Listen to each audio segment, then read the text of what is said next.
Pagi hari ini di Market Bus, saya sudah terhubung dengan Mas Nafan Aji Gusta Utama. Beliau adalah Senior Technical Analyst Mirae Aset Sekuritas Indonesia. Selamat pagi Mas Nafan. Ya, selamat pagi Mas Wiki, selamat pagi pemirsa IDX Channel. Baik, terima kasih sudah bergabung bersama kami di Market Bus kali ini. Semoga kita Ya, sehat selalu ya Mas Nafan sama-sama, ya. Baik, sama-sama Mas Wiki, baik. thank Kalau you. kita bicara mengenai penguatan harga minyak Hmm, di pasar global, sejauh mana ini akan memberikan betul. dampak signifikan terhadap saham-saham berbasis energi di pasar domestik, Mas Nafan? Iya, sebenarnya kalau menurut saya hal ini akan inline ya dengan penguatan yang terjadi pada emiten-emiten yang berbasis oil base maksud saya begitu karena sebelumnya ketika harga minyak dunia ya misalnya pada ketika dia tuh sudah rebound dari support di 72 kemudian terus mengalami penguatan ke level 74, 76 kemudian sampai akhirnya di saat ini kan berada di level kisaran 81 hingga 82 itu juga saya melihat terpantau emiten-emiten seperti Medco, kemudian juga Akra, Pegas, ya, oke semua emiten oil base ya di mana kejadian pada hari Minggu itu sempat mengalami technical rebound, kemudian juga ternyata dilanjutkan pada penguatan yang terjadi pada hari ini ya.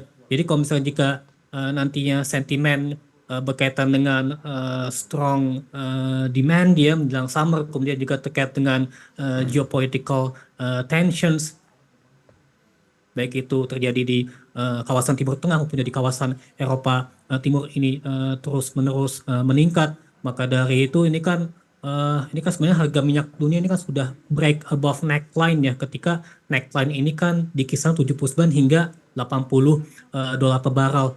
Saat ini kan di level 81 hingga 82. Terus kalau misalnya jika untuk major resistance-nya kalau secara teoritis misalkan jika terjadi breakout dan juga terus-menerus terjadi kalau misalnya jika sama sentimen tersebut muncul, maka ini terdapat level resistance perkiraan di kisaran 88 dolar per barrel ya, Hmm. berdasarkan daripada penguatan pada April tahun ini. Begitu. Dan tentu ini juga akan membuat emiten-emiten yang berbasis minyak dan gas gitu, Hmm. itu pun juga akan berpotensi mengalami bullish ya kalau Ya. menurut saya begitu karena inline. Baik, kalau kita lihat sejauh mana implikasi dari penguatan di sektor energi sendiri ini akan memberikan penguatan juga terhadap IHSG ataupun mungkin daya kereknya seperti apa lebih ingat ini mungkin valuasi dari sektor energi sendiri di pasar domestik, Mas Nafan. Hmm, ya sebenarnya sih kalau misalnya jika untuk sektor energi maupun juga sektor basic kan yang memang yang ternyata memberikan market weight yang sangat besar dan juga ditunjang oleh market cap yang kuat kan memang saya tuh ingat ada Brand, ada AMMN ya kan, misalnya seperti itu kan. Bayan Resource pun juga demikian, tapi Bayan Resource tuh market weight-nya di bawah 5% ya. Tapi tapi paling tidak ketika misalnya IHSG kita tuh menghadapi sentimen di tengah-tengah terjadinya berbagai uncertainty, misalnya terkait dengan the Fed's dynamics ya, hubungan dengan potensi penerapan stance daripada higher for longer, maka dari itu nanti kalau misalkan kita shifting ke geopolitics, terutama terkait dengan sentimen yang mempengaruhi daripada peningkatan demand dan juga Hmm. terbatasnya supply daripada harga energi, tentu ini akan memberikan benefit daripada harga komoditas minyak itu sendiri ya. Terus juga saya Baik. ingat kalau secara valuasi memang sebenarnya juga relatifly menarik ya kalau misalkan jika ditinjau baik itu dari sisi PE maupun juga dari sisi PBV ya kan. Jadi kan otomatis ini tentunya selain dari aspek teknikal juga aspek fundamental pun juga Hmm. tentunya layak untuk dicermati. Misalnya kalau Medco tuh saya ingat tuh PE tuh di 7 kali itu saya ingat Ya. itu ya. Nah, jadi seperti itu. Terus juga di sisi lain, kalau saya melihat secara benchmark, memang untuk IDX Energi maupun juga IDX Basic, ini termasuk masih menjadi leading sectors ya, daripada kinerja dari berbagai indeks lainnya, seperti Hmm. itu. Jadi memang tentunya dalam memanfaatkan kondisi tersebut Baik. tadi, maka memang saya pikir IDX Basic juga energi ini memang juga termasuk layak untuk dicermati. Oke, artinya memang pergerakan IHSG hari ini diproyeksikan cukup inline dengan pergerakan di saham-saham berbasis energi artinya akan cukup menguat ya, Mas Nafan. Lalu bagaimana dengan asing Hmm. yang kemarin di pasar reguler ini mencatatkan net sell sebanyak 280 miliar. Sejauh mana ini kemudian mungkin bisa menjadi apa namanya pertimbangan juga untuk investor?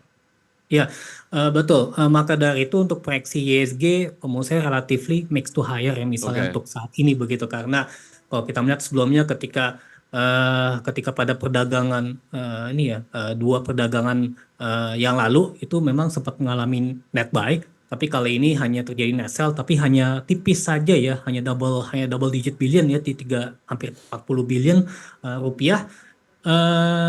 Tapi ini kalau menurut saya ini akan kemungkinan besar akan terjadi switching ya di mana pada sebelumnya kan yang mengalami penguatan itu kan adalah di banking sektor misalnya begitu. Kemudian juga di sektor-sektor lainnya. Tapi paling tidak karena kita manfaatkan dari pada eskalasi geopolitik yang terjadi ya tentunya ini untuk emiten-emiten berbasis energi maupun juga basic ya terutama energi ya itu kalau saya melihat rata-rata asing ini ya terus melakukan akumulasi begitu ya karena Hmm. memang di satu sisi ini kan sebenarnya ini kan juga merupakan aset yang bersifat safe haven ya kalau misalkan kita menggabungkan ke emas ya seperti itu kan tapi juga Hmm. di sisi lain ini kan juga ketika terjadi uncertainty risk ini meningkat ya paling tidak kita mencermati mana sektor yang memang secara sentimen itu terpengaruh dan kali ini adalah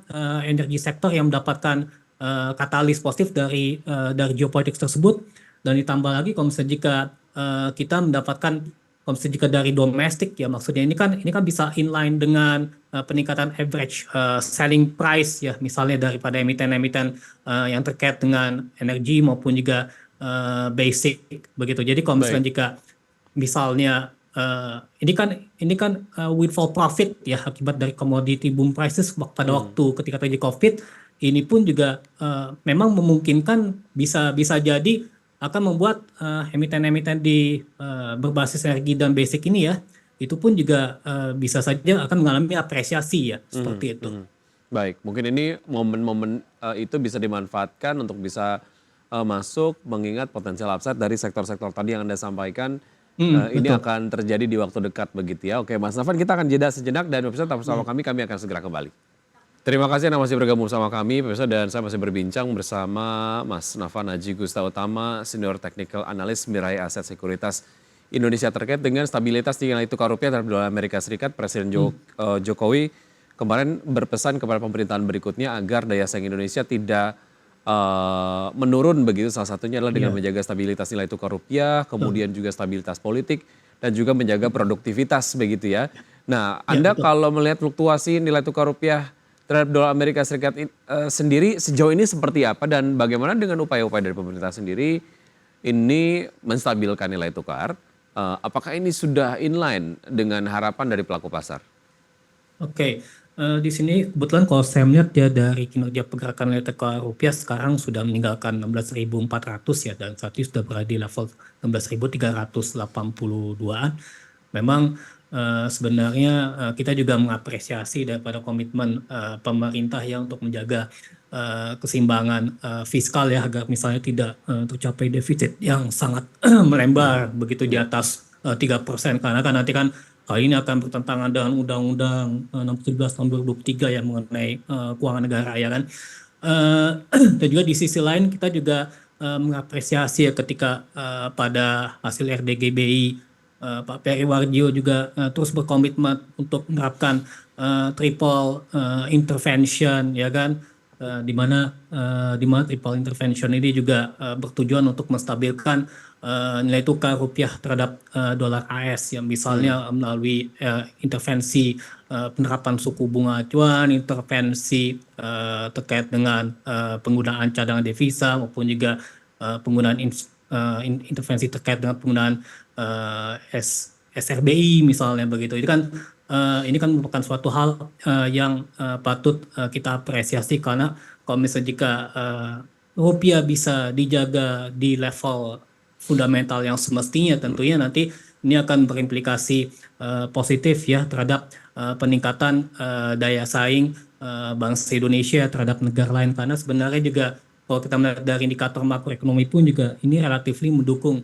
Misalnya dari S&P Global Manufacturing PMI, PMI kita ya memang kita alhamdulillah juga masih terus-menerus terjadi ekspansi ya selama 33 bulan berturut-turut ya, tidak ada negara manapun yang bisa ekspansi selama 33 bulan berturut-turut ini misalnya, karena kan kita juga bisa meningkatkan daya saing Baik. dalam hal ini produktivitas, sehingga ini tentunya juga bisa maksimalkan kebutuhan domestik maupun juga kebutuhan ekspor ya, di tengah terjadinya faktor global uncertainty. Walaupun sebenarnya saya mengakui ya bahwasannya tantangan rupiah di sini kan juga identik dengan adanya faktor higher for longer daripada kebijakan The Fed. Misalnya kalau The Fed eh, sesuai inline ya komitmen untuk menerapkan kebijakan pelonggaran moneter untuk di tahun ini ya minimum 1 kali berdasarkan dari Jones dot plot, otomatis ini semestinya bisa memberikan implikasi positif ya terhadap Ya. terhadap penguatan rupiah ya, karena pastinya dolar AS akan terdepresiasi tentunya seperti itu. Walaupun sebenarnya kita juga berharap juga sentimen daripada US sticky inflation ini terus mereda, karena kalau misalnya jika kita sudah hampir dihapus banget terkait dengan kenaikan harga minyak, kalau misalnya jika harga minyak terjadi penaikan secara terus-menerus, takutnya ini akan membuat US sticky inflation sentimennya Baik. akan terus terjadi seperti itu, Mas. Baik, baik. Sentimen eksternal khususnya mengenai The Fed, terkadang kita kemudian ataupun mungkin banyak negara tidak memiliki kontrol terkait dengan apa yang akan terjadi di sana. Tapi kalau bicara mengenai apa yang bisa dilakukan secara domestik, ini bisa meminimalisir dari apa yang terjadi di eksternal begitu ya, penguatan fundamental ekonomi itu yang kemudian menjadi penting. Baik.